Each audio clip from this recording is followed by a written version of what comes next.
ইসলাম প্রতিষ্ঠায় আমাদের কি করা উচিত? ইসলাম প্রতিষ্ঠায় রাসূলুল্লাহ সাল্লাল্লাহু আলাইহি ওয়াসাল্লাম যা করেছে আমরা তাই করব। প্রশ্ন, কি করেছেন বলেন? জিহাদ করেছেন। আচ্ছা, মদিনায় তো ইসলাম প্রতিষ্ঠা হয়েছিল। মদিনায় রাসূলুল্লাহ সাল্লাল্লাহু আলাইহি ওয়াসাল্লাম মক্কা থেকে 5000 সৈন্য নিয়ে যে সবাইকে মেরে দখল করে ইসলামের রাষ্ট্র করছিলেন, ঠিক না? কি করছিলেন?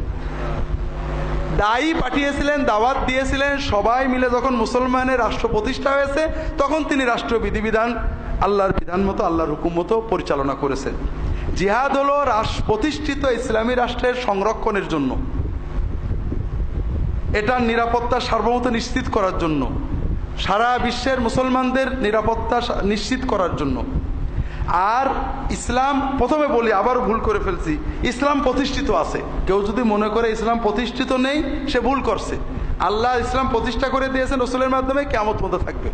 তবে জঞ্জাল আছে, ইসলাম আছে, অনেক ময়লা আবর্জনা ভুল ভ্রান্তি ঢুকেছে, এগুলো সংশোধন করতে হবে। প্রথমত দাওয়াতের মাধ্যমে, বিভিন্নমুখী দাওয়াতের মাধ্যমে ইমানদার তৈরি করতে হবে। আমরা যদি এখন, আমাদের একজন আমাকে বলছে আমরা এদেশের 80-90 ভাগ মুসলমান, আর এই সমস্ত শয়তান কাফের নাস্তিক আমাদের উপর ডান্ডা ঘোরাবে, আমরা কিছু করব না।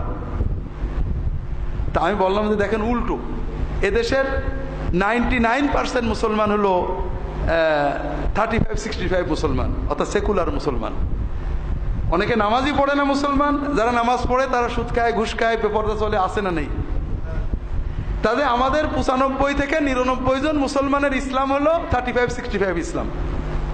আমরা হুজুররা 100 ভাগ ইসলাম দিতে চাচ্ছি, ওরা মনে করে ওরা ইসলাম নিয়ে বাড়াবাড়ি করছে। হুজুররা বাড়াবাড়ি করছে।